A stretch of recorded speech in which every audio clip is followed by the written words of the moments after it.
Sebelum kita masuk ke dalam jalannya pertempuran, yuk kita bahas dulu pahlawan-pahlawan yang berkontribusi dalam pertempuran ini.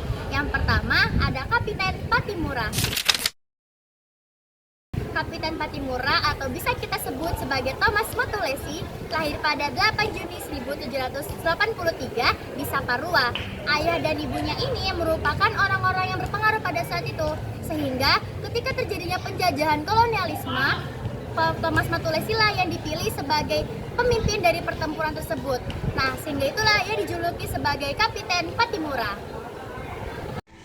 Jadi tokoh selanjutnya ada Martha Christina Tiahohu.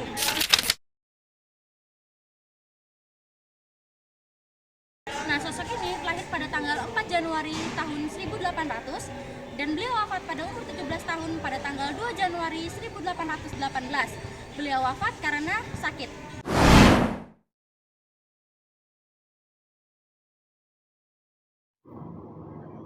Latar belakang perlawanan rakyat Maluku terhadap Belanda berakar pada kebijakan monopoli rempah-rempah yang dilakukan oleh VOC pada awal abad ke-17.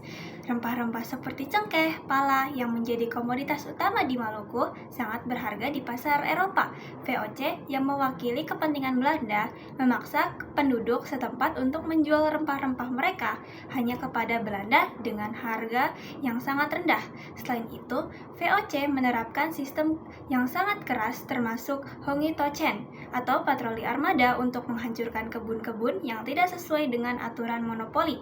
Selain penindasan ekonomi, VOC juga memperlakukan kerja paksa yang sangat merugikan kehidupan masyarakat setempat. Kebijakan ini tidak hanya mengurangi kesejahteraan penduduk, tetapi juga merusak tatanan sosial dan budaya di Maluku. Para pemimpin lokal merasa bahwa Belanda merusak hak-hak mereka dan mengancam kelangsungan hidup masyarakat. Akibatnya, terjadi perlawanan dengan puncaknya pada pemberontakan yang dipimpin oleh Kapitan Patimura pada tahun 1817. Patimura, seorang mantan tentara yang sangat dihormati, berhasil mengalang kekuatan rakyat untuk menyerang benteng Belanda di Saparua. Tujuan utama perlawanan rakyat Maluku adalah mengakhiri penindasan VOC, memulihkan hak perdagangan bebas, dan membebaskan rakyat dari berbagai kebijakan kejam yang diterapkan oleh Belanda. Perlawanan ini meski akhirnya berhasil dipadamkan, mencatat sejarah sebagai salah satu gerakan penting dalam perjuangan melawan kolonialisme di Indonesia.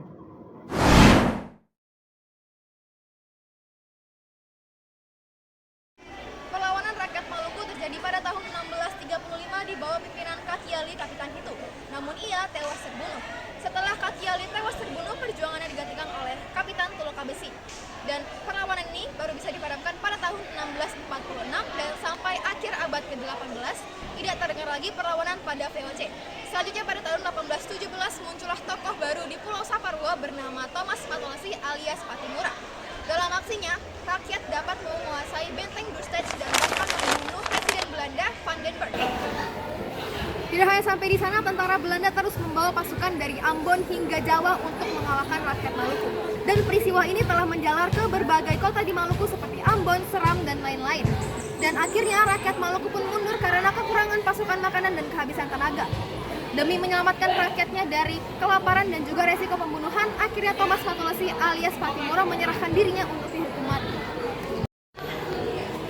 Setelah kematian Patimura, muncullah seorang tokoh bernama Martha Christina Tiahohu yang berasal dari Pulau Nusa Laut ingin melanjutkan perjuangan Patimura demi rakyat.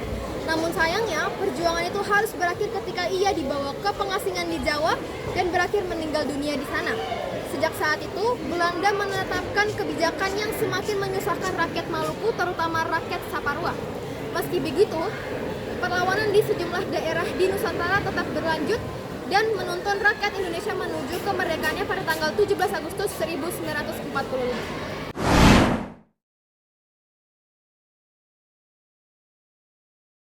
Masuk ke akhir perlawanan. Akhir perlawanan dimulai ketika Belanda melakukan divide et impera atau politik adu domba, yang mana Belanda mengumpulkan tokoh-tokoh masyarakat yang memiliki ketidaksukaan terhadap Kapiten Patimura, seperti Pati Akon dan Domingus Thomas. Dengan mengumpulkan tokoh-tokoh tersebut, Belanda mendapatkan sejumlah kekuatan yang membuat mereka berhasil melemahkan pasukan perlawanan yang dipimpin oleh Kapiten Pattimura.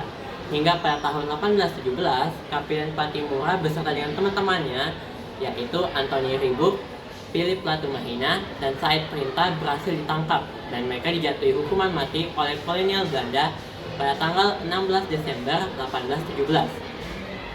Mereka dijatuhi hukuman mati yaitu dengan cara digantung di benteng New Victoria Ambon.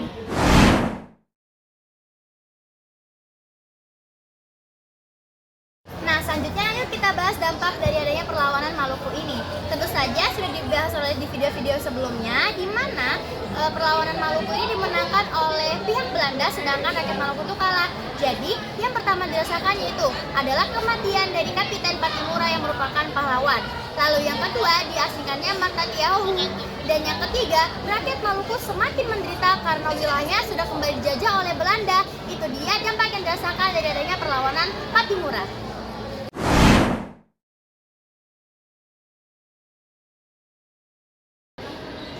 Selama perlawanan ini terdapat beberapa peninggalan, yang mana rata-rata peninggalan tersebut berupa benteng-benteng Belanda yang sudah tidak digunakan lagi.